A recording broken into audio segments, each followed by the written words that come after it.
Assalamu alaikum wa rahmatullahi wa barakatuh. I know you guys are enjoying the breakfast, but one more time. Assalamu alaikum wa rahmatullahi wa barakatuh. Much better, alhamdulillah, alhamdulillah. Alhamdulillahi rabbil alameen, wa afdal as-salati wa azka at-taslimi ala nabina Muhammadan wa ala alihi wa sahabatihi wa man istanna bi sunnatihi ila yawmiddin wa ba'd. Inshallah ta'ala, we will start with our first session of family matters. So, this class, for those of you that don't know about this class and this is your first time, perhaps you weren't familiar with this class before, this is a class that will deal with all of the family issues. And we're going to talk about those issues that we're going to talk about in this class very shortly, inshallah ta'ala. So let's get started with our first session, inshallah ta'ala. So when it comes to studying the issues of the family, you have to realize that when it comes to studying different aspects of Islam, scholars have divided and have given names to different categories and different sciences within the Islamic tradition. For example, you have, whenever you hear a scholar talking about the subject of Aqeedah, what is he talking about? Somebody tell me. Do we have the mic around here? It's cool. Yeah, anyone? When there's when you sign up for any Islamic studies courses or classes or university or whatever the case is, they have different subjects, different sciences that you study. So when the scholars say that this subject that you're studying is the subject of Aqeedah, what are they talking about? Aqeedah. Knowledge about Allah, right? Learning about the Islamic beliefs, the Islamic creed. So whenever you hear the word Aqeedah or Iman or belief or creed, then we're talking about the belief system of Muslims. Islam, there's other religions around the world in which there's not really any set belief system, it's just some ritualistic practices. Islam isn't like that. Islam has a certain way that you are supposed to think, has certain ways or things that you're supposed to believe in as well. So that's Aqeedah. And the scholars, they also have they've also divided certain aspects of Islam into the subject of fiqh. Fiqh. What does fiqh mean? Somebody tell me. What does fiqh mean? Ruling. Okay. Ruling. What else? Fiqh.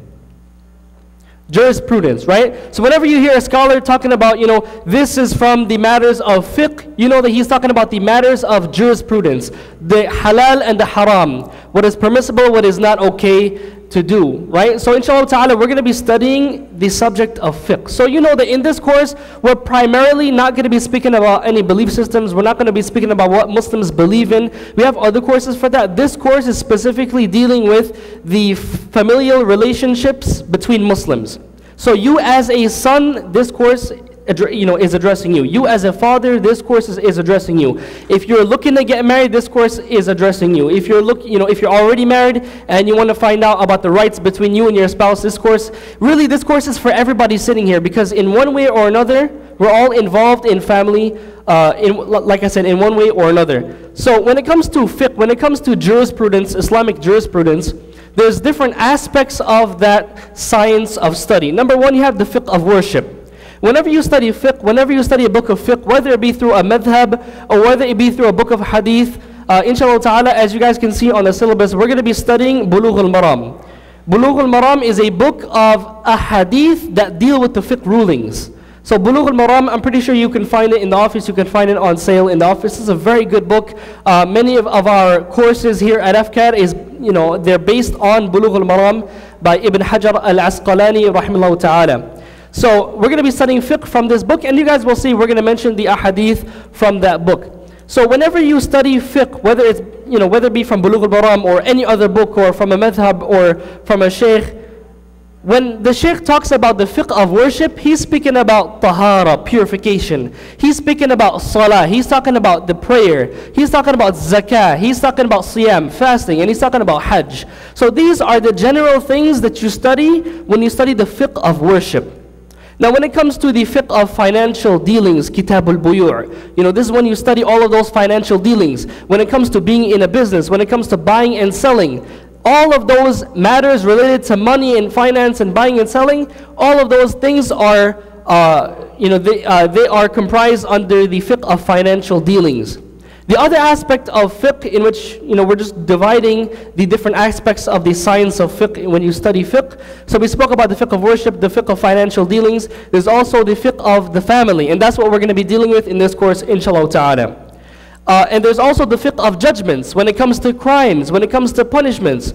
For some people, when it comes to fiqh, all they know is that Islam and the Sharia is all about cutting off people's hands, right? And chopping people's heads off and stoning people. But no, there's so much more to fiqh, there's so much more to Islamic jurisprudence than just the criminal law. That's just one aspect of it. But you have worship, you have familial relationships that you have to deal with. You have buying and selling. All aspects of life, they are under this, whatever you do on your day-to-day dealings, on whatever you do on a daily basis, all of these matters are addressed under the subject of fiqh. So as we said, fiqh is not what you believe in. We're not studying the creed of Islam, right? We're not studying about the belief system of Muslims, right? In fiqh, we're studying about those day-to-day dealings. Is this okay to do? Is this haram? Right? Is this halal? Is this recommended? Is this obligatory? We're going to be talking about all of these matters, inshallah ta'ala, in this course, but specifically relating to the family. So we must understand exactly what is fiqh and what is this science, so that when we start, you guys can have a background in your mind as to what we're really going to be talking about. So we're only going to be talking about the family, inshallah ta'ala. So like I said, we're going to be talking about the family. What are some things that we're going to be talking about? Number one is finding a spouse.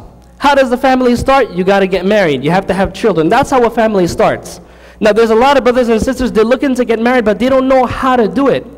Right? A lot of people, they say, oh, you can't date, that's haram. You can't have a girlfriend, that's haram. Some people are like, well, what am I supposed to do then? Right? Is some sister just going to, arrive at my door and say, here I am, brother, you're ready to marry me? Right? You're supposed to go up to a random sister and say, Assalamu alaikum, sister, would you like to get married to me? In a creepy way. Right? Is that how you're supposed to find a spouse in Islam? We're going to be talking about those things, inshallah ta'ala. We're also going to be talking about the khitbah process, the engagement process. Right? So how do you actually get engaged to the opposite gender for marriage? How does that actually work? Can we give engagement rings? Can you have a bachelor party? Bachelorette party? Can you do these things? We're going to be talking about that, inshallah ta'ala. Bridal showers, right? Can you be alone with the person that you have an engagement with? Some brothers are like, oh, akhi, we're going to get married next week. It's fine. Right? We're alone. We're going out on a date. Right? Is this really allowed in Islam? We're going to be talking about that, inshallah. We're also going to be talking about forbidden marriages. Not everybody in Islam you can marry. There's certain people in certain situations in which it'll be haram for you to get married.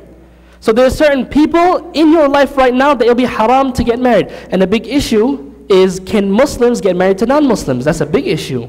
Especially in some of our families, our relatives. I'm pretty sure you guys can think of many examples where, whether it be a family or a friend, somebody ran into some problems because they wanted to get married to a non-Muslim. Is it okay? Are there any specifications? Are there any special cases where you can marry a non-Muslim? We're going to be talking about that, inshallah ta'ala. The marriage contract. We're going to be talking about the marriage contract itself. So marriage in Islam is a contract. It's based on a contract, right? So when you have this contract in place, what is really this contract? Is it something you write down? Is it something you say? What are the stipulations of this contract? Right? When a woman gets married, can she make conditions on her husband? Can she say to her husband that I'm only going to marry you if you refuse to marry a second wife? Can a woman do this in Islam? We're going to be talking about all of these different issues, inshallah ta'ala. We're also going to be talking about plural marriages as well, polygamy as well, inshallah ta'ala. The walima, after the marriage contract is done, you have a big walima. You're inviting all of your family and friends. What are the rulings and regulations of a walima? What exactly is a walima? Some people don't even know what a walima is, and they throw this big party and they think that it's a walima. We're going to be talking about what exactly a walima is, inshallah ta'ala. We're also going to be talking about marital intimacy, okay, in detail, inshallah ta'ala. The do's and the don'ts when a husband is intimate with his spouse and vice versa. We're going to be talking about the do's and the don'ts, and I see some of you guys are smiling, especially the brothers that I know are not married. The thing is that you need to know this. You need to know this because, like I said, fiqh deals with all of the aspects of your day-to-day life, including marital intimacy.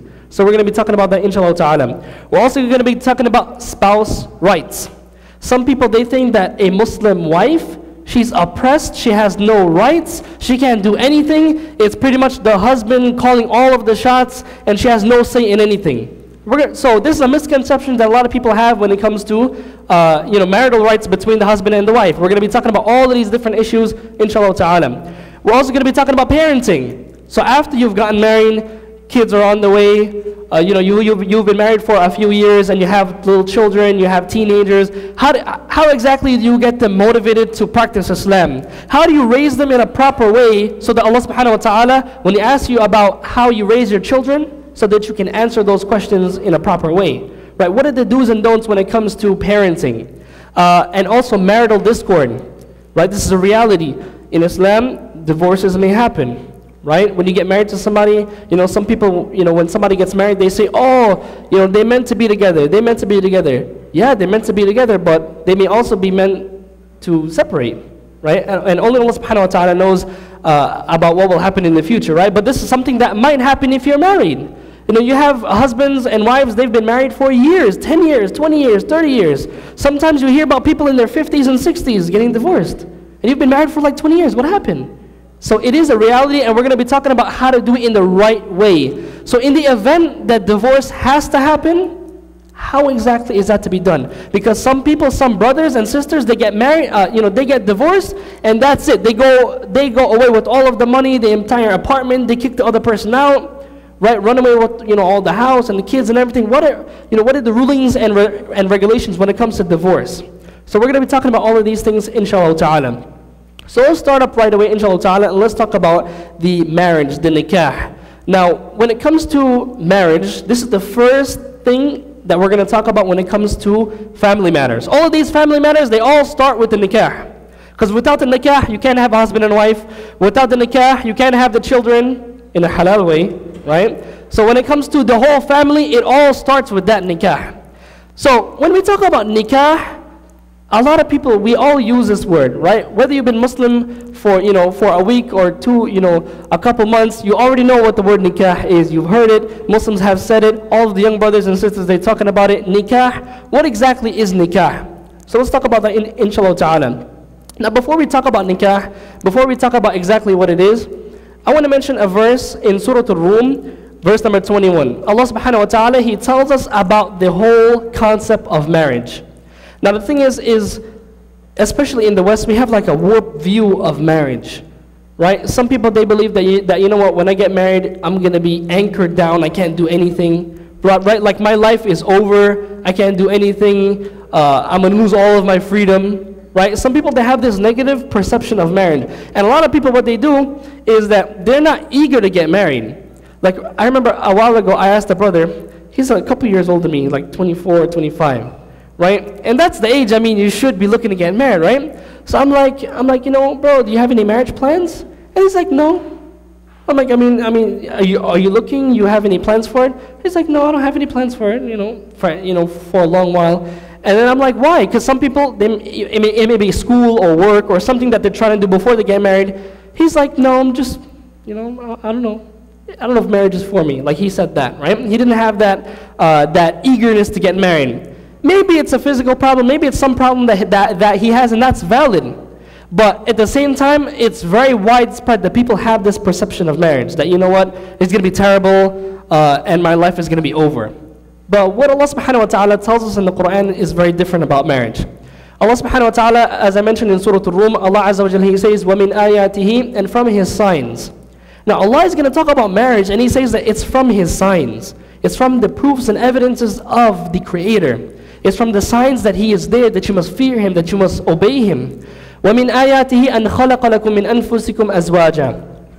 And from His signs is that He has created from you pairs. He has created from you mates and spouses. So Allah subhanahu wa ta'ala, before we go into the rest of the verse, just at the very beginning, Allah subhanahu wa ta'ala is telling us that this is from the signs of Allah subhanahu wa ta'ala. So you as a Muslim, you as a person that's trying to get closer to Allah Azza wa Jal, you as a person that's trying to fulfill that purpose of your life, from the signs or from the things that should continuously push you, should help you reflect upon Allah subhanahu wa ta'ala, is this whole concept of marriage, of this whole concept of a man and a woman coming together. Now Allah subhanahu wa ta'ala, He created all of us from two people, right? From two human beings. Right? We didn't come from apes, we didn't come from any single-celled organisms. Only Allah subhanahu wa ta'ala knows exactly how that happened. Only Allah subhanahu wa ta'ala only Allah Azza wa Jalla knows the exact nature of our creation. We don't know that. Allah subhanahu wa ta'ala created Adam from clay. We don't know exactly what the process was. We don't know exactly in detail how it happened. So we can't really speak on, in detail concerning that topic. But we must believe as Muslims that Allah subhanahu wa ta'ala has made us from two human beings, from one pair, Adam and Hawa. So Allah subhanahu wa ta'ala created all of us from that one pair. That's a sign from Allah subhanahu wa ta'ala. Look at how many people there are, how many different colors, how many different races, how many different, not many different genders, just two genders, but how many different nationalities and cultures you have just from those two people. Just think about that. Right, we have, 8 billion people, between 7 and 8 billion people on the planet. Right, think about that, how many different cultures, how many different personalities you have. And that all comes from just two people. Allahu Akbar, that's a sign of Allah subhanahu wa ta'ala. Now the thing is, some of us we can see that on a personal level. Right, sometimes, if you get married, if you're a sister or a brother, you get married, and sometimes your kids come out and they have like a personality, you're like, where did he get that from? He didn't get it from me, he didn't get it from my wife or my husband. Where did he learn to act like that? Right? And it's so amazing that I've seen, brothers, I don't have any children, currently myself, but inshallah ta'ala, in the future, inshallah ta'ala, may Allah grant us all righteous children, ameen. But I can see that some of my friends, they have children, and they all come out with distinct personalities from birth. I remember there's a brother, one of his daughters is my student in Wellspring Elementary. And she has this personality where she has kind of like an attitude, right? That's just how some people are. They're just very easy to get an attitude, right? Some people, they have to deal with anger problems. Some people, they're very aggressive. People, we have different natures. Some people are more of a softer nature, right? But she has kind of like an attitude, right? So I remember my wife was talking to his wife, and his wife said that she was like that from day one. Right when she came out the womb, that same look that she gives you, she was just like that from day one. So the thing is that this is from the signs of Allah subhanahu wa ta'ala. It should bring you closer to Allah subhanahu wa ta'ala, looking at this union of marriage. Now Allah Azza wa Jalla, He says, وَمِنْ آيَاتِهِ أَنْ خَلَقَ لَكُم مِّنْ أَنفُسِكُمْ أَزْوَاجًا. Now Allah tells us about the purpose of marriage. Why do we get married? What is the purpose of marriage? Allah subhanahu wa ta'ala says from His signs is that He has created from you pairs, لِتَسْكُنُوا إِلَيْهَا. Allah, He says, لِتَسْكُنُوا إِلَيْهَا, so that you may find tranquility in them.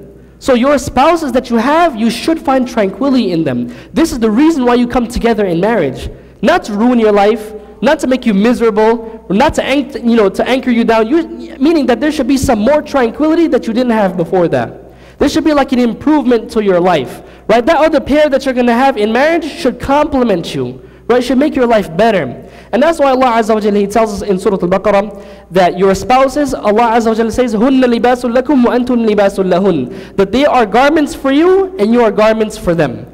Right? A garment. Why did Allah subhanahu wa ta'ala tell us that we're garments of each other as spouses? The reason is because we cover one another. When you wear garments, it makes you look good. Right, when it comes to Eid, a couple weeks ago, mashallah, I've seen some of your brothers, mashallah, really nice outfits. When you wear garments, it makes you look better. It's something that should complement you, make you better. And it's also something that should cover your flaws as well.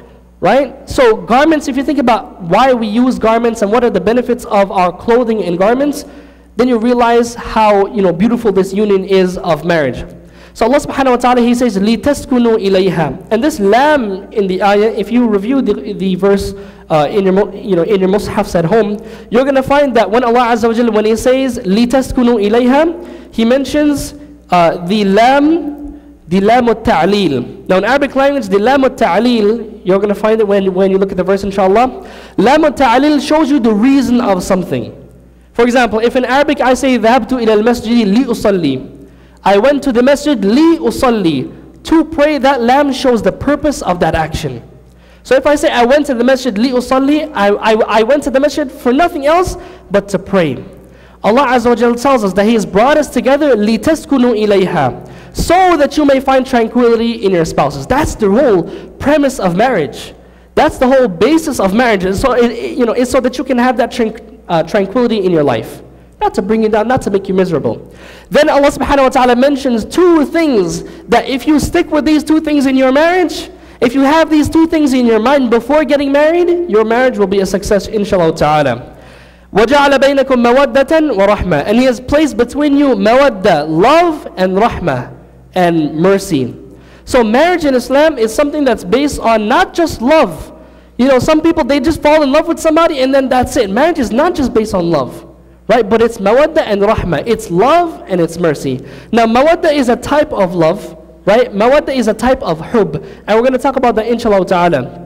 Then Allah Azza wa Jal, after He tells us that He has placed affection and mercy between the spouses, He then says, إِنَّ فِي ذَلِكَ لَآيَاتٍ لِقَوْمٍ يَتَفَكَّرُونَ. In that are signs for those who have sense, those who think, those who contemplate and reflect and ponder. So if you're people of reflection, if you're people of pondering, then when you look at marriage, you're going to be looking at it, you're going to be looking at it in a different way. You're not going to be looking at it as some burden, but you're going to look at it as a sign from the signs of Allah Azza wa Jal. So let's get that in our minds before we talk about marriage, inshallah ta'ala. Now, as I mentioned, as the verse mentions, Allah subhanahu wa ta'ala tells us that He has placed two things in the marriage, and that is love, three things actually. Allah Azza wa Jalla has placed tranquility in that marriage, He has placed love, and He has placed mercy. So we spoke a little bit about tranquility, and that's a perspective that we should have. Let's talk about love and mercy inshallah ta'ala. Now, to understand love in the Arabic language, you must understand one thing. Now, the Arabic word for love is hub. There's many different words, but this is perhaps the most common and the most general and comprehensive word for love in the Arabic language, and that's hub. So hub in the Arabic language, if you want to understand what love is in Arabic, how Arabs express this love, you have to understand hub. Now, if you look at hub, how many letters do you see? It's just two letters, right? You see two letters in front of you. Now, the scholars, they've mentioned that many words in the Arabic language, the way that the word is composed reflects on the meaning of that word as well. So many of the scholars, like Ibn al-Qayyim, he mentions what I'm about to mention to you, inshallah ta'ala. Now, if you look at the ha, when you pronounce a ha, I want everybody to pronounce a ha for me. Everybody. Ha, mashallah. So when you say ha, this letter ha, this letter, as the scholars mentioned, it comes from the middle of the throat. Wasatul halq. Right, from the middle of the throat. So if you're saying ha from the higher part of the throat, or you're making it too deep, then you know that there's some problems in your ha. Ha, you should feel it. Ha, when you say ha that should come from the middle of your throat. Now, ha, it's deep within the throat. It's not all the way at the lower part of the throat, but it's right in the center of your throat. The scholars, they mentioned that love, hub, should come from somewhere within. Just like how ha, if you look at the position of ha in your throat, it comes from right in the middle, from the core of your throat.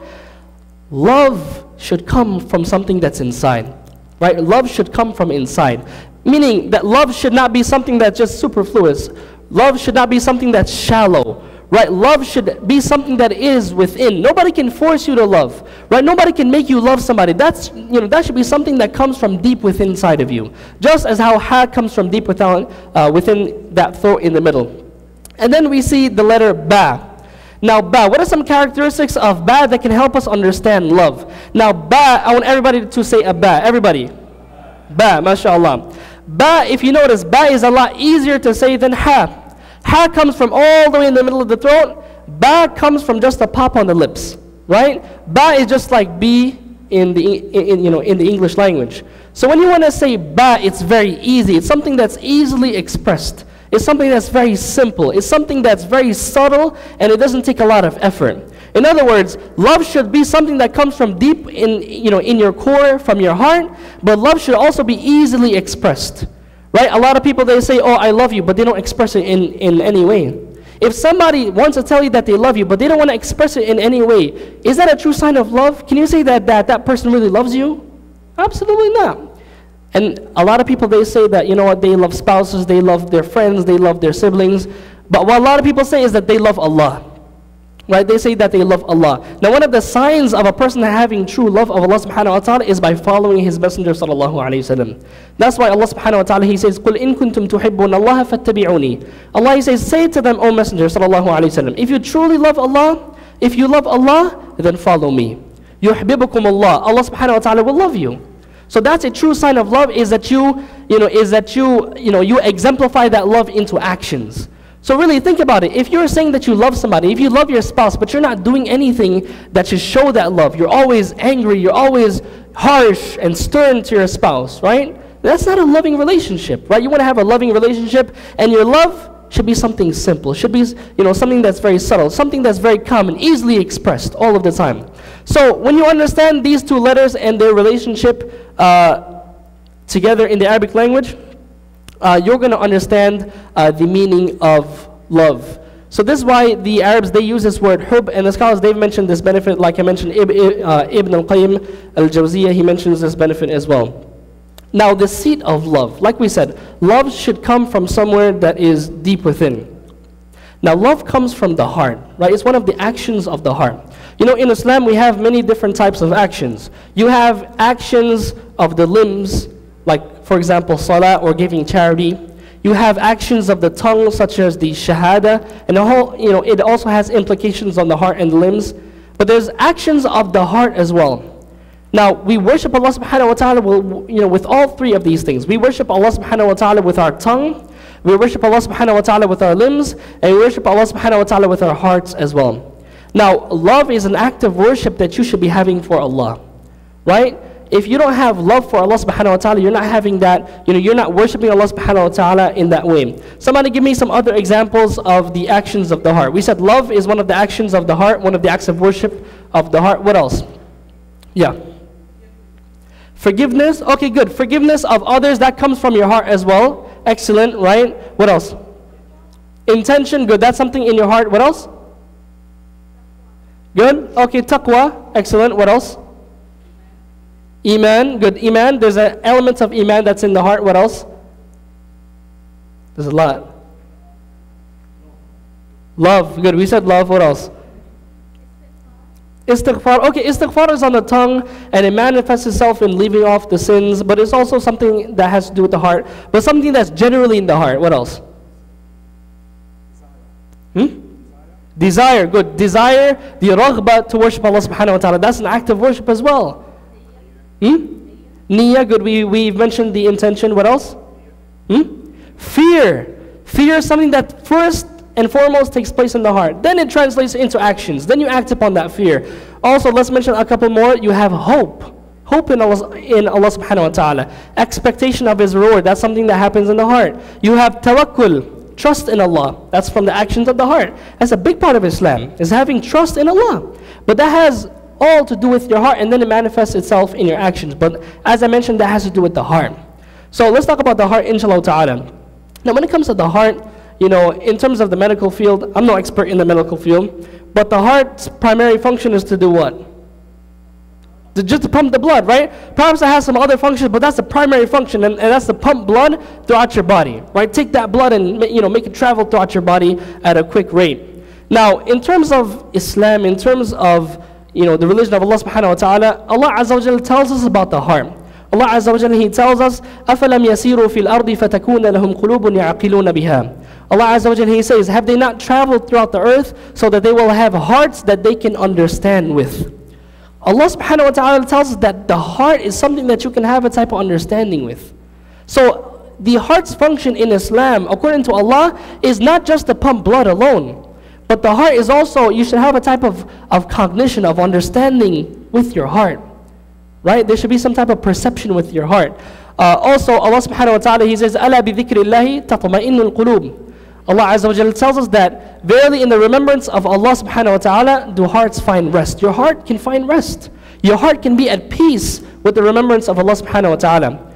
And there's another hadith that that just came to my mind. The Prophet sallallahu alaihi wasallam, he tells us that there's a piece of flesh in the body that if it's sound, the whole body is going to be sound. And what is that piece of flesh? It's the heart. So the heart in Islam, it's you have to focus primarily on purifying your heart from sins.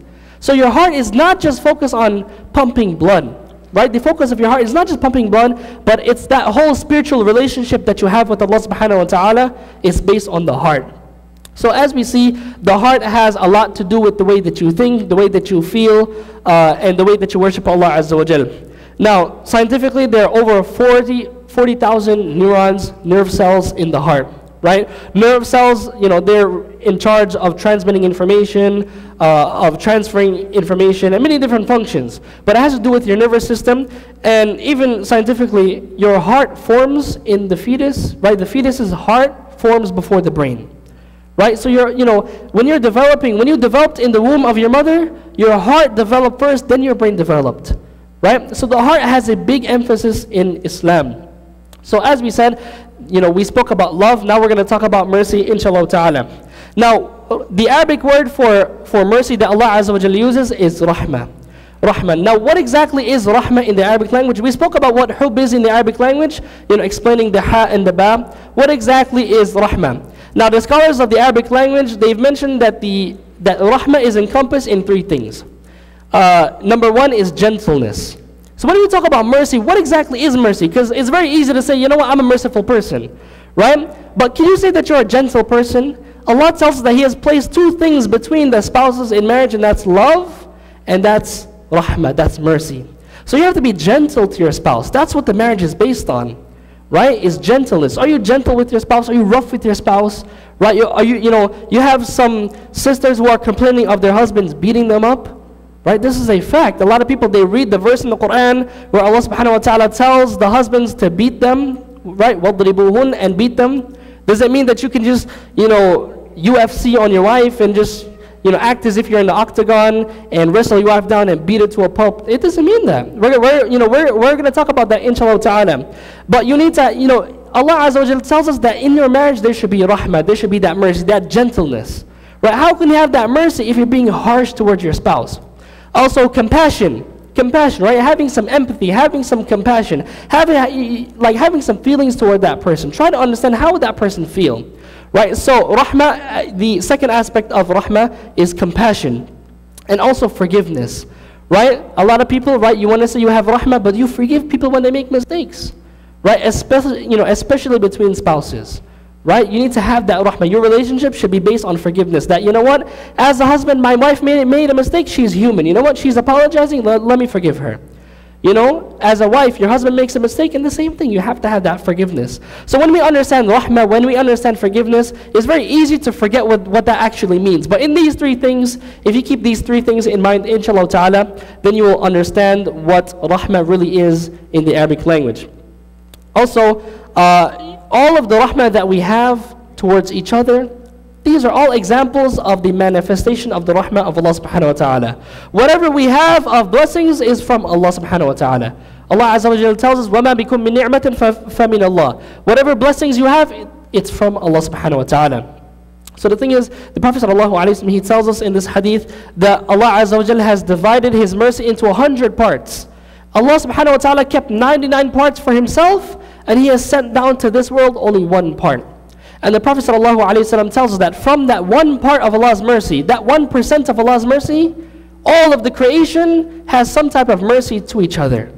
And the Prophet ﷺ, he gives us an example. He tells us that, for example, you have an animal, it lifts its hoof so that the baby can pass out of mercy. Right, out of mercy. So even in animals and human beings, all of these are examples of Allah subhanahu wa ta'ala's mercy that He has blessed us with. And just think about that. That's only 1% of Allah subhanahu wa ta'ala's mercy. And Allah Azza wa Jalla has kept the other 99 for the akhirah, for the believers, and those that Allah subhanahu wa ta'ala will have that special mercy for. So we ask Allah subhanahu wa ta'ala that He has that special mercy upon all of us. Ameen. Now this hadith is in Al-Bukhari and Muslim, in the compilations of hadith. Now let's talk about nikah. Now, nikah in the Arabic language, it linguistically means a union, right? It linguistically means something coming together. That's what we're talking about when it comes to nikah. Now, obviously, nikah in Islam is a union of a man and wife. But nikah is not a union based on desires. So it's not just coming together as a husband and wife. Like some people, they think that, I have a girlfriend, we're coming together. It's nikah linguistically, right? It's nikah linguistically, but not Islamically, not legislatively, right? You must have certain things in place for that to be an accepted nikah to Allah subhanahu wa ta'ala. So it's not just coming together.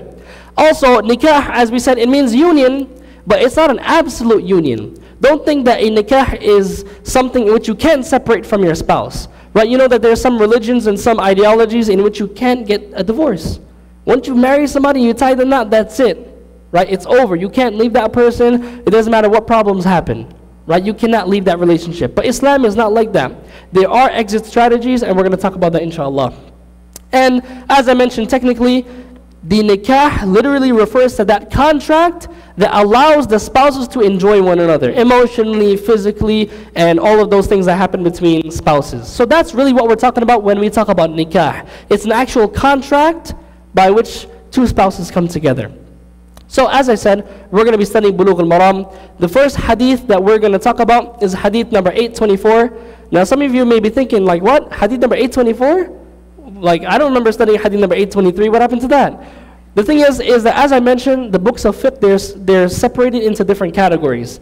Kitab al-Nikah in Bulugh al-Maram comes like all the way past the middle of the book. So when you actually look in Bulugh al-Maram, you're going to find that it's hadith number 824. That's the first hadith of the section of marriage. So that's why it's hadith 824. So don't be freaked out about that. So hadith number 824. I want somebody to read this hadith for me. Let's get a volunteer. Let's get a brother. A brother. Anyone? Shafa'at, can you read this hadith for me? On the mic. O young men, those of you who can support a wife should marry, for it controls the gaze and preserves one from immorality. But those who cannot should fast, for it is a means of suppressing the sexual desire. So this hadith is in the compilations of Imam al-Bukhari and Muslim. It's an agreed upon hadith narrated by Ibn Mas'ud. The Prophet ﷺ, he says to the Sahaba, and he's addressing all of the Sahaba. He says, Ya ma'ashara al-shabab. He says, oh assembly of youth. The Prophet ﷺ is talking about the youth, the shabab, the young people, right? The young brothers and the young sisters. The Prophet ﷺ, he says, oh assembly of youth, من استطاع منكم الباءة فليتزوج. Whoever has the capabilities of marriage, then let him get married. And the Prophet ﷺ, he says, فإنه أغض للبصر. The Prophet ﷺ says that it helps you lower the gaze. It's something that helps you lower the gaze. So marriage is something that the Prophet ﷺ, he's encouraging the young Sahaba to get married, and he's telling them that it helps you, protect your gaze. A benefit from this hadith is that we know that in Islam, not everything you can look at. Right? Not everything is halal to look at. There's certain things that you have to look down when it comes to. Right? You can't just look at whatever you want, especially from the opposite gender. There are certain aspects that you have to lower your gaze from, and we're going to talk about that in our next class next week, inshallah ta'ala. And the Prophet ﷺ mentions that the second benefit of nikah, he says, وَأَحْسَنُ لِلْفَرْجِ, and it protects the private part. Marriage is something that should protect your eyes, and it should protect your private parts as well. And we're going to talk about what that means, inshallah ta'ala. And then the Prophet ﷺ, he tells us, وَمَنْ لَمْ يَسْتَطِعْ, whoever is not able to get married. You don't have any money, you don't have a spouse to get married, so how are you going to get married? You don't have a sister. How are you going to get married? You don't have a brother, right? If you're not able to do it, فَعَلَيْهِ بِالصَّوْمِ, right? Then if a person is not able to get married, then let him fast. Let him fast. Right? And then the Prophet ﷺ, he tells us that that's going to be sufficient, فَإِنَّ لَهُ وَجَاء, that is going to be sufficient for that person as a protection for that person. So let's talk about some benefits that we get from that hadith. Number one is the objective. Now in the Sharia, in Islam, there are 5 objectives of the Sharia. People, when they talk about Sharia on the news, they have no idea what they're talking about. The scholars, they mentioned that there are 5 objectives of the Sharia. One of them is to protect lineage.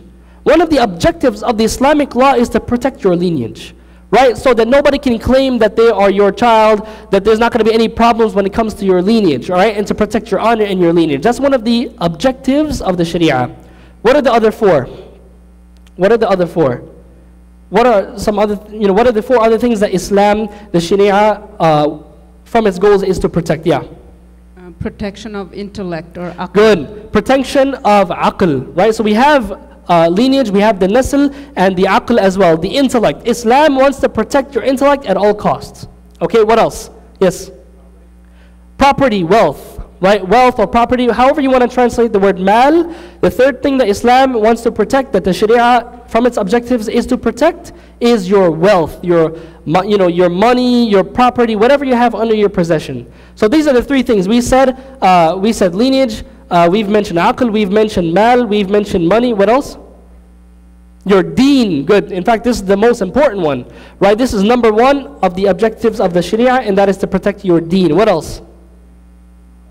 Life. That's the 5th one. So these are the 5 things. Make sure that you remember them in case somebody asks you, oh, what is the Sharia? You can mention that, the objective of the Sharia is to preserve these 5 things. We have life, we have deen, we have aql, that's your mind, your intelligence. We have your mal, your wealth, and we have your lineage. That's what we're talking about here. So the Prophet ﷺ, why is he telling the youth to get married? That's to protect their lineage. That's to make sure that they have a proper lineage in a permissible manner.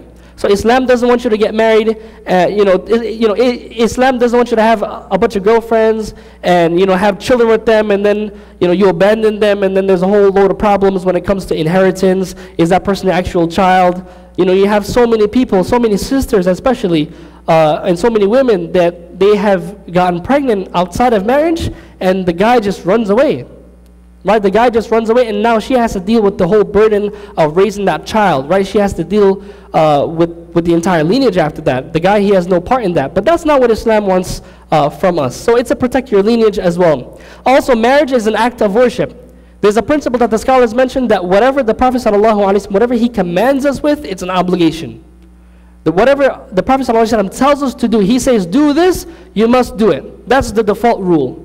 Right? That's the default rule, is that you must fulfill that command. So marriage, the Prophet ﷺ commanded the Sahaba to get married, so it's something that he commanded, therefore it's an act of worship. So think about that. When you get married, that's an act of worship.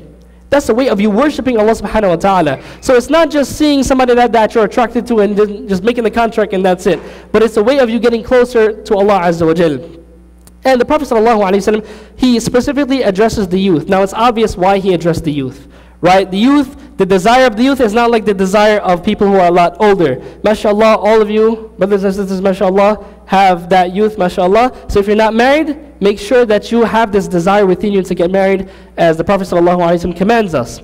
Also, the Prophet ﷺ, he tells us that whoever is able to get married, whoever has the capabilities of getting married. But what does that mean? Right? What does that mean? The scholars, they've mentioned that it has three things. Financial. Right? You must be financially ready before you get married. Right? You should have the means to provide for your spouse before you get married. Right? You should have the physical capabilities of getting married. What does that mean? It means that you have to have the capabilities of being intimate with your spouse. That's a very important part of marriage. Right? If a person, if a person is, if a person is unable to interact with the other spouse in an intimate way, then this person, perhaps marriage might even be haram for this person. We're going to talk about that inshallah ta'ala. And you must also have the emotional capabilities. Some brothers, they're ready to get married, but they're not ready up here. Right? They may be ready physically, with their wealth, but they're not ready up here. They don't have the proper mindset. They don't have the emotional capabilities to take care of another person. That's very important. So once a person has these three things, the Prophet ﷺ, he tells them to get married. So if you're sitting down here right now, you have a job, you have money saved up, you have a place to live, you can make accommodations, right? You're ready emotionally, you're ready physically, then inshallah ta'ala, you're encouraged to get married. Now, when it comes to those who are not able to get married, the Prophet ﷺ, what does he tell us to do? To fast. To fast. Now, somebody might be like, fasting, how is that going to help me? Staying away, like if I can't get married, I can be with the opposite gender in a halal way. The Prophet ﷺ is telling you to fast. But somebody might be like, well, what does that have to do with staying away from food and drink? Right? What does that have to do with that? Somebody tell me. Why did the Prophet ﷺ tell us to fast? Yes, in the back? Or? All right, let's get the front and then the back, inshallah. Yep. Okay. If you can hold your desires from food and drinks, you can hold your desire from other things. Excellent, right? Engaging with the opposite gender, you brothers and sisters know how hard it is. Especially if you go to college, right? You're working, you have coworkers, they come, they compliment you, tell you you look nice, tell you sweet things. Sometimes it's very hard, you know what I'm saying? To not look. It's very hard to not touch. It's very hard to do other things. So the thing is, when it comes to marriage, if you can stay away from food and drink that you need, then you can also stay away from other needs that you have, but you don't want to fulfill those needs in a haram way. That's a very good benefit. What else? What else? Yeah, let's get it on your right. Yeah. So when you're fasting, you're more conscious of Allah subhanahu wa ta'ala. You have a higher level of taqwa. That will also help you to Excellent. His comment. Excellent, right? Fasting develops taqwa, that higher consciousness of Allah subhanahu wa ta'ala. What else? What else? Brothers? Yeah. I think the first sister may have said it well enough, but I believe there's another version of the hadith where the Prophet ﷺ clearly says, fast for it diminishes the sexual drive. Good, right? It's something that I think it's kind of mentioned here. Yeah, it suppresses the sexual desire as well, right? So when you stay away from food and drink, that suppresses your desire for the opposite gender. What else? What else? That's it? Just food and drink, that's it? That's all we fast from? Yeah, in the back. Fasting makes you weak, right? So then you don't have that feeling. Okay, good. Yeah, right. Fasting makes you weak. You don't have that feeling. Also, another thing is that fasting is not just from food and drink. Of course, if you eat or drink while you're fasting, that breaks your fast. You fast from eating and drinking. But fasting is not just from putting things in your mouth, right? When it comes to food and drink, fasting is also lowering the gaze. Fasting is also having that heightened sense of taqwa as well, having that consciousness of Allah subhanahu wa ta'ala. So if somebody says that, I've been fasting, man, I've been fasting for months, I'm a young guy, I need to get married, I've been fasting, but it's not doing anything for this guy, then the reason is because he's not properly fasting.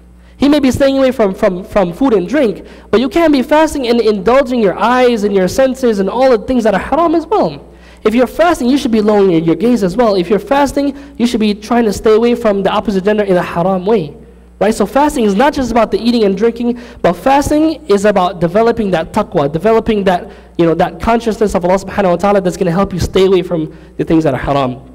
Okay, now the other hadith that we're going to talk about, inshallah ta'ala, and if you have any questions about the first hadith, make sure that you write them down. We're going to address those after, inshallah. The next hadith, let's have somebody else read this for me, inshallah. Brother Tahsin, can you read that for me? Amadou, right behind you. Yeah, right there. Yet I pray and sleep, I fast and break my fast, and I marry women. He who is displeased with my sunnah is not my follower. Excellent. So the Prophet ﷺ, he says that I pray and I sleep, I fast and I break my fast, and I marry women. The Prophet ﷺ, he said, I marry women. Whoever stays away, whoever turns away, whoever rejects my sunnah is not from me. Right? I am not from that person is not from me. Right? It doesn't mean that person now becomes a kafir, right? Very important to note. We're going to talk about what this means in a couple of seconds, inshallah ta'ala.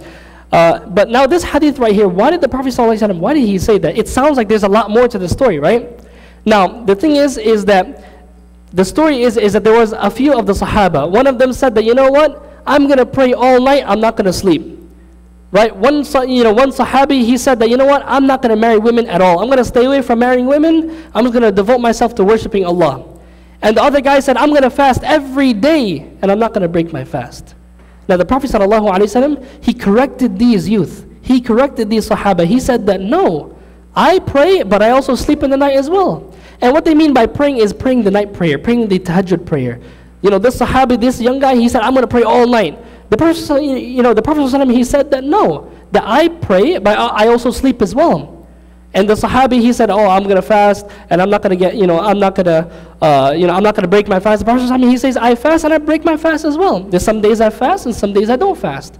And then the other guy, he said, I'm not going to get married. And the Prophet, he said, I marry women.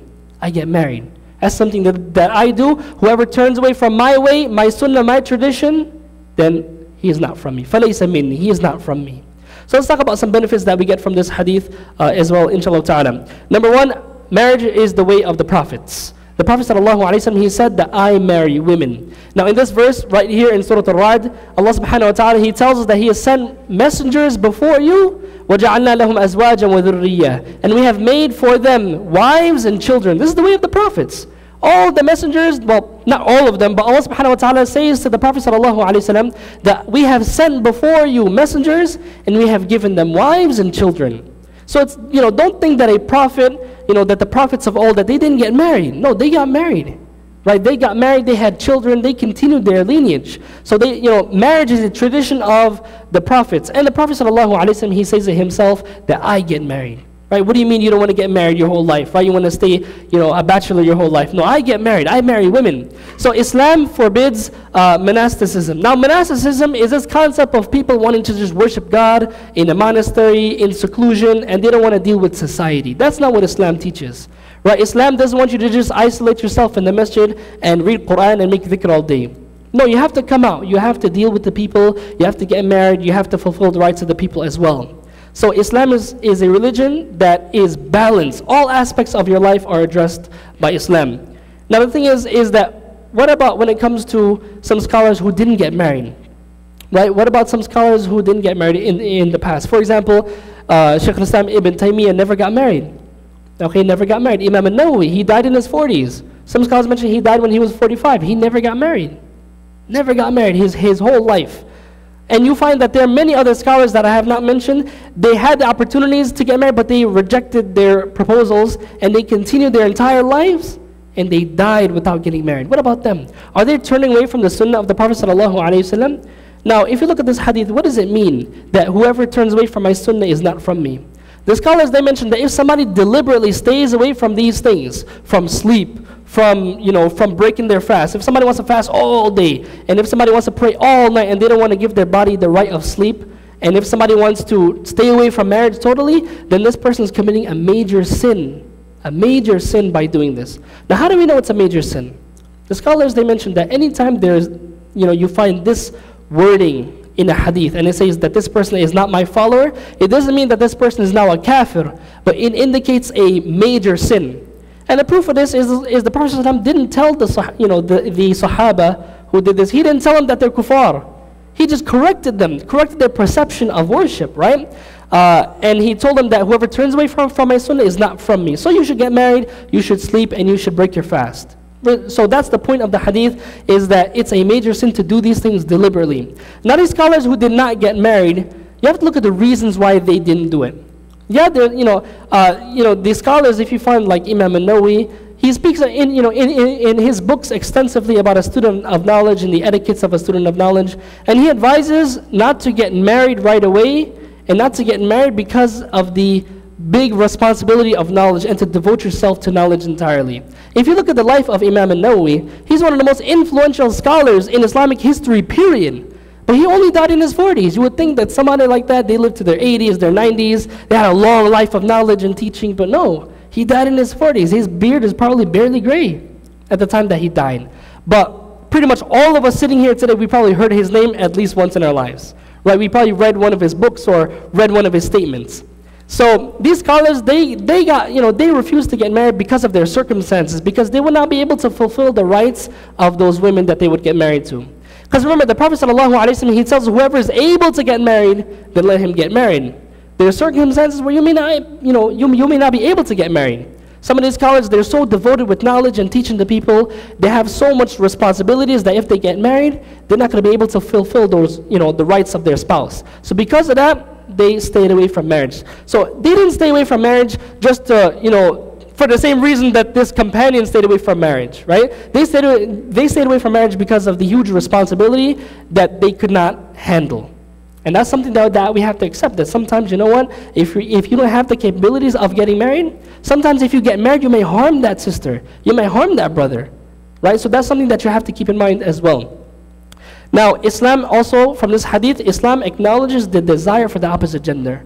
The Prophet ﷺ, he clearly tells us that he marries women. Right? He said, "Atazawwaju nisa," I marry women. It's something natural, right? It's not something that I hide about. Some brothers, some young brothers, when they're approached about marriage, they all, get shy and start giggling. No, I mean, it's something that you have a natural desire for. There's nothing wrong with that. There's nothing wrong to desire or to like the opposite gender. It happens, right? So for somebody to say, "Oh, you have to stop liking the opposite gender," they're being totally unrealistic. Right, you're going to see somebody, eyes are going to make contact, you're going to make one glance or something's going to happen, and you're going to have some type of connection with a brother or a sister. It's going to happen, right? It may happen, and I'm pretty sure you guys know exactly what I'm talking about. Now, when it comes to, like I said, deliberately abstaining from marriage is a major sin, all right? Now, this last point, Adam and Eve, and not Adam and Steve. I remember when I got married, the brother that did my marriage, in his khutbah that he did for my marriage, he mentioned this phrase, and I really liked it. He said that marriage is between Adam and Eve, not Adam and Steve. Okay? Now, what are we trying to talk about here? The Prophet ﷺ, if you look at the hadith, he says, "I marry women. I marry women." The Prophet ﷺ, he didn't just say that I marry, but I marry women. This is the sunnah of the Prophet ﷺ, and that's to marry the opposite gender, not the same gender. Okay? So the thing is, in marriage, when it comes to homosexuality, it's a very sensitive topic, but when it comes to marriage in Islam, it is only between a man and a woman. If somebody wants to get married to the same gender, it it may be nikah linguistically, it's a union, but not to Allah. In the eyes of Allah subhanahu wa ta'ala, that is not an accepted nikah, that's not an accepted marriage. That will be considered, fornication in the sign, in the sight of Allah subhanahu wa ta'ala. We have a question back there? It's okay, let's pass the mic back there. Inshallah. Give me a look. It's not a funny question. If the Muslim same gender marries, and is he going to be out of the fold of Islam or not? Okay, so the thing is if somebody makes that halal, if somebody says that, it's halal to do that, then yes. Because anybody who deliberately and explicitly makes halal what Allah has made haram, then that's something that the scholars have agreed that would take that person out of Islam. And it's very dangerous. Okay? So we must understand that it is haram to do. It is haram to do, to engage with the same gender in that way. Not just in marriage, but physical contact as well. In that way, to be intimate with the same gender, that's something that would be considered fornication, zina in Islam. Now the thing is that, like I said, it's a very sensitive topic. A lot of people, they have a lot of problems with this when it comes to Islam and other religions as well that really forbid this type of relationship. We have to understand that, listen, just because somebody has a desire within them doesn't give them the right to fulfill that desire in an impermissible way. Like, look at Ramadan. In Ramadan, we stay away from eating and drinking, right? That's one of the things those are two of the things that we stay away from. In Ramadan, it's haram to eat that burger or to eat that sandwich during the day. If you're fasting, right? It'll be haram to eat that food. Think about that. That food you have in your fridge that you're going to eat for iftar time, that's haram for you at the time of dhuhr. You can't eat. So just because I have a desire to drink some water, a desire to eat some food, or to drink something, right? Does that mean that gives me the right to now fulfill that desire in a haram way? Absolutely not. So the thing is, however you got that desire, that's not the point. Whether you're born like that or you developed those homosexuality thoughts and desires, that's besides the point. We're not talking about that. We're talking about how do you deal with those thoughts and desires now, right? We all have our tests. Some people, they're tested with, by Allah subhanahu wa ta'ala with anger. For their whole lives, they have to try to suppress their anger. Some people, they just have a desire to burn things and to commit crimes. They have to deal with that. Some people, they have this type of desire within them. Allah subhanahu wa ta'ala tests us in different ways. And these people that have these desires, they're being tested by Allah subhanahu wa ta'ala. Right? So, if you or you know somebody has these types of feelings, it doesn't mean that Allah subhanahu wa ta'ala hates you, right? However you receive these thoughts, that's, like I said, that's besides the point. Is how do you deal with those thoughts and desires now? Just as I desire to eat during the day of Ramadan, that doesn't make me an evil person. But when I fulfill those desires in a haram way, that's a whole different story. So it's very important that, if you're a brother or a sister and you have this desire for the same gender, you have to realize that we all have different tests. This may be a test that Allah subhanahu wa ta'ala is testing you with. Right? So, but you have to remember, you have to understand that marriage in Islam is only between a man and a woman. Very important to understand. Okay? Now the next hadith, this is a hadith Anas ibn Malik radiallahu anhu. Let's get somebody to read this, inshallah ta'ala. Ibrahim, over here. Can you read that hadith for me, inshallah? Allah's Messenger sallallahu alaihi wasallam used to command us to marry and forbid severely. What is that? And say? Severely what? Celibacy. Celibacy, and say, marry women who are loving and fertile, for I shall outnumber the prophets by you on the day of resurrection. Awesome. So the Prophet sallallahu alaihi wasallam, Anas ibn Malik radiallahu anhu, he tells us that the Prophet sallallahu alaihi wasallam, he would command us to get married and he would forbid celibacy. Celibacy, what is celibacy? Anybody, just yell it out. What is celibacy? Good. Somebody says, I'm not going to have sexual intercourse. I'm not going to be intimate with the opposite gender. I'm not going to get married. In other words, if somebody says, I'm not going to deal with the opposite gender, I'm not going to get married at all. That's what the Prophet ﷺ, he forbade the Sahaba from doing. Right? Because some of the Sahaba, they asked the Prophet ﷺ about this. Can we do this? Can I seclude myself from women and just worship Allah? The Prophet ﷺ forbade them from doing that. Right? And the Prophet ﷺ, he tells us, تَزَوَّجُ الْوَدُودَ al-waluda. The Prophet he says, marry women who are loving and fertile. Right? Marry women who are loving and they have fertility. And the Prophet he tells us, فَإِنِّي مُكَاثِرٌ بِكُمُ الْأَنْبِيَاءَ يَوْمَ الْقِيَامَةِ, that on the day of judgment, I'm going to be, I'm going to be proud of the large number of my ummah to the other prophets. On the Day of Judgment, every human being that ever lived on the face of the earth, we're all going to be gathered on the, on earth at the same time on the Day of Judgment. So the Prophet ﷺ, he's telling the Sahaba that have a lot of children. Marry women who are fertile, that they have fertility, they can bear children, and that they're loving. Because when you have a lot of children, that's going to make me very happy on the Day of Judgment, and I'm going to have this, this type of happiness, and I'm going to show it to the other prophets. They may have smaller nations. I'm going to have the biggest nation on the Day of Judgment. So let's talk about some benefits that we get from this hadith. The Prophet ﷺ, he tells us, firstly, marry women who are loving, then he says fertile. Right? Because a loving wife, a loving woman will lead to more children.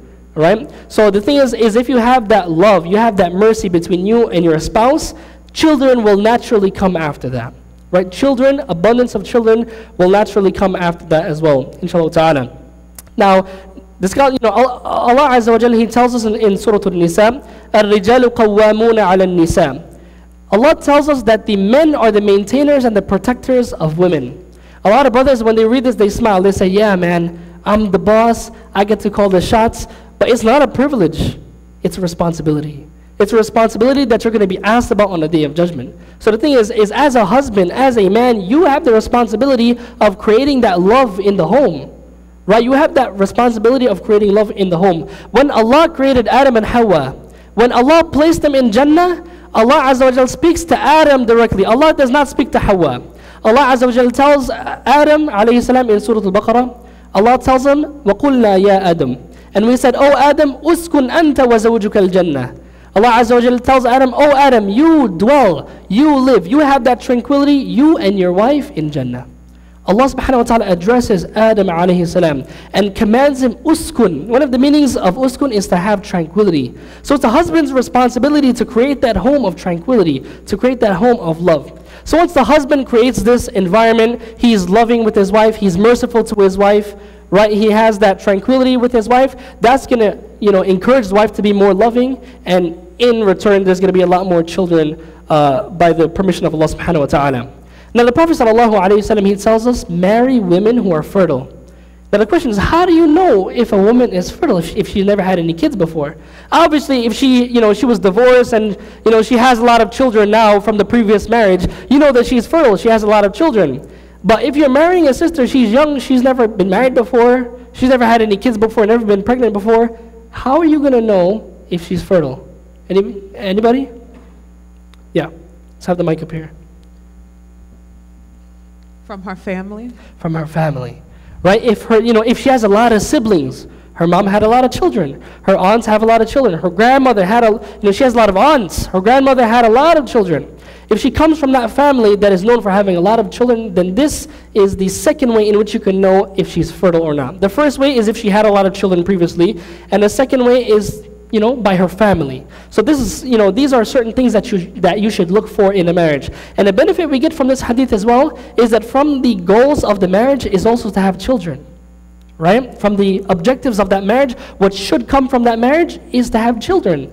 The Prophet ﷺ said to marry women who are fertile. Right? And then the Prophet ﷺ, he tells us why. Because I will boast, not in a negative way. I'm going to have that pride, I'm going to have that happiness on the Day of Judgment to the other prophets.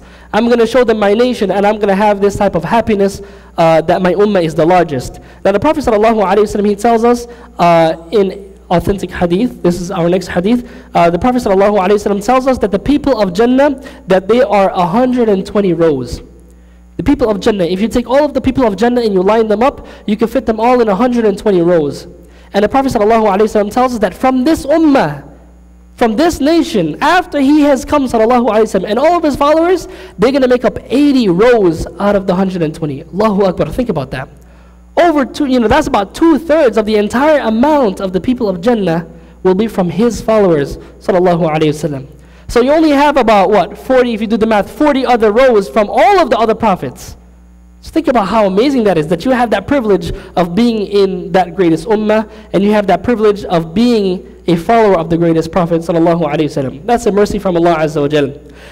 Now the last point that I mentioned here is you have to consider quality versus quantity. If you have if you have a couple children and you're raising them properly, you're teaching them Islam, perhaps those children will be more beneficial to the ummah than if you have a bunch of kids and you don't teach any of them. So always, keep in mind as well that it's about quality as well. Don't just be thinking that, I want to get married, I want to have a bunch of kids, you're not going to teach them, you're not going to raise them at all, and then you're following the advice of the Prophet ﷺ. No, you got to teach your kids as well. You got to raise them according to how Allah Azza wa Jal wants.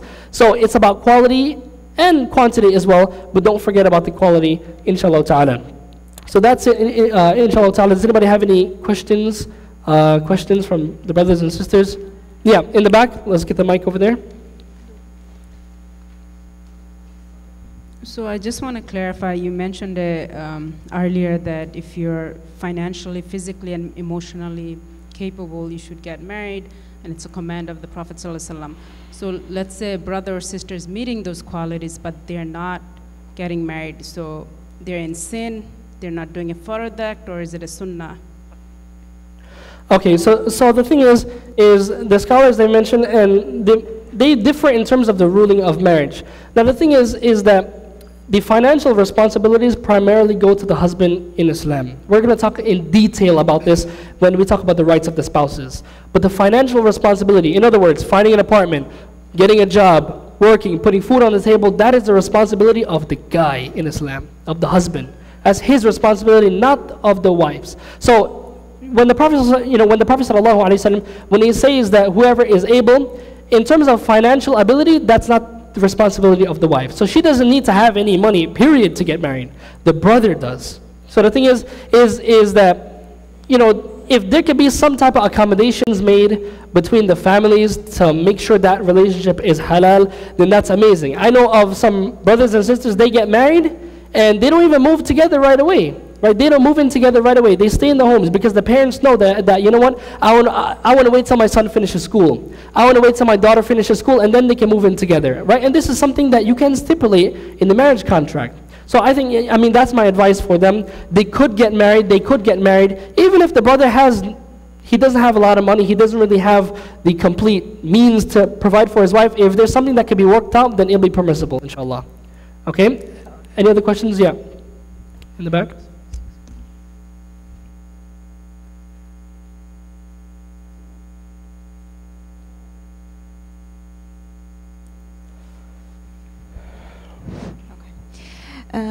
We talked a little bit about marriage and marrying women who are fertile. So there's many families that have a lot of children, and some women yet are unfertile. So what about the women who are unfertile? Okay, good, excellent. Now the thing is the Prophet ﷺ tells the men to marry women who are fertile, they have fertility. Now does that mean that it's haram to marry women who are infertile? The thing is that should be stipulated before the marriage. If the husband agrees, because it's not as if those sisters don't have the right to be married now. No, those sisters can get married, but it's a right of both spouses to have children. So for example, let's say the man, he's impotent, he can't have any children. Right? He is physically incapable of reproducing, period. The doctors say, you know what, you're never going to have children. He must tell the sister before marriage that, hey, I can't have any kids. I want to make that clear so you know what you're getting into. Because it's a type of deception if you know this and you're getting into the marriage knowing that the other person wants to have children. That's the right of both spouses to have children. So the Prophet ﷺ, you have to understand, why did he say to marry the fertile women? And that's because the ummah, he wants the ummah to be large. So if there's a mutual understanding and agreement between the husband and the wife where one or both of them are infertile, then the marriage will be permissible. But that must be stipulated before the marriage. It must be made clear. Okay, is that clear? Okay, awesome. Another question? Let's get one from the brothers. No question from the brothers? We have fuqaha here, mashallah. Okay, sisters. Okay, assalamu alaikum. Wa alaikum salam. So just a quick question. The sunnah says that it's recommended to have a lot of children, right? So yeah. I know you mentioned quality versus quantity. So how do we look at that through the, from the sunnah? So we look at the quality when we are planning to have children, or quantity? I mean, the point of me mentioning that was just to focus on both. There should be a focus on both, not a sacrifice of one as opposed to the other, right? You must try to have both, right? You should try to have a lot of children, but at the same time, you can't forget the quality of those children as well, right? The point of that is that it's not just about the quantity, right? The point of that point that I mentioned, if you look at it, where is it at? Oh, right there, right? The point of me mentioning that last point was not to forget about the quality, right? There should be that quantity, but you should also focus on the quality, the Islamic quality of those children, right? Try to teach them values, right? You know, you have a lot of people that have a lot of children, but they have no training, no values, no manners at all, right? And that's something that you should not forget. You shouldn't forget about the quality. Is that clear? So basically, then contraception is allowed then. You're going to go over that topic, We're going right? to talk about that when we talk about intimacy. We're going to talk about all of the different types of contraceptions, which ones are allowed, which ones are haram, inshallah ta'ala. What else? That's it? Yeah. Let's get this one here first. I'm going to do it right here on the right, and then we go to Brother Anwar. Assalamu alaikum, brother. All right, for the brothers, I want to, can clear this up. When they feel they're ready to be married, right, versus when you're ready. Because when I felt, I wasn't. When I became ready, I was.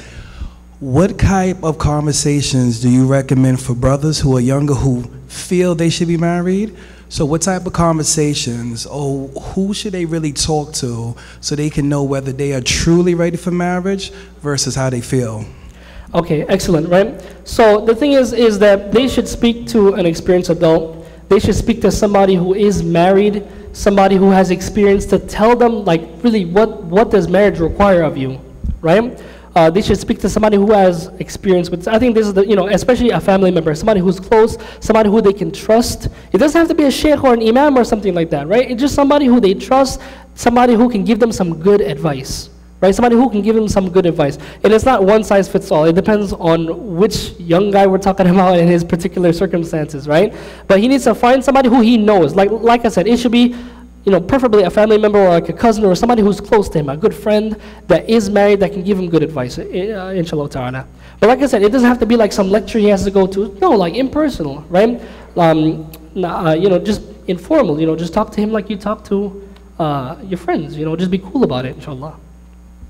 So I just want to clarify this point. So according to the ayat from Surah Rum, the purpose of marriage is tranquility, not necessarily reproduction. I mean, the thing is sometimes you find certain things, sometimes you find in certain ayat, things that can be specified by other ayat or ahadith as well. I'm going to give an example of this. Allah subhanahu wa ta'ala, He says in Surah Al-Baqarah, هُوَ الَّذِي خَلَقَ لَكُم مَا فِي الْأَرْضِ جَمِيعًا. Allah, He says, He is the one who has created for you everything in the earth. So does it mean that I could do whatever I want on earth?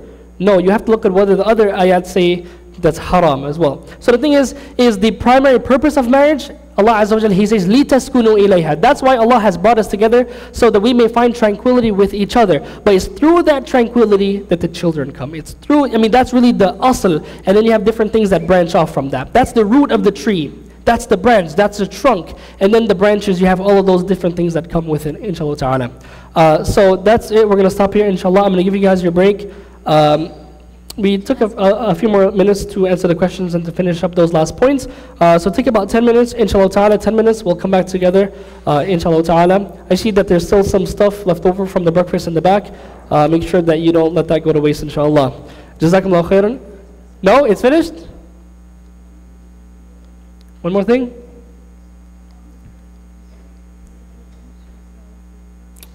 Okay, great. Awesome. Sister Bibi from the kitchen, may Allah subhanahu wa ta'ala reward the sisters in the kitchen, mashallah. They're doing a lot of great work from our past semesters. This semester as well, we're offering lunch. You can buy lunch in the back, in the kitchen area. And you can also buy breakfast as well. This is going to be every week. Every Sunday you come in the morning, you can buy breakfast. And later on you can buy lunch as well, inshallah ta'ala. So, subhanakallah wa bihamdik, nashhadu an la ilaha illa ant, nastaghfiruka wa natubu ilayk, wa assalamu alaykum wa rahmatullah.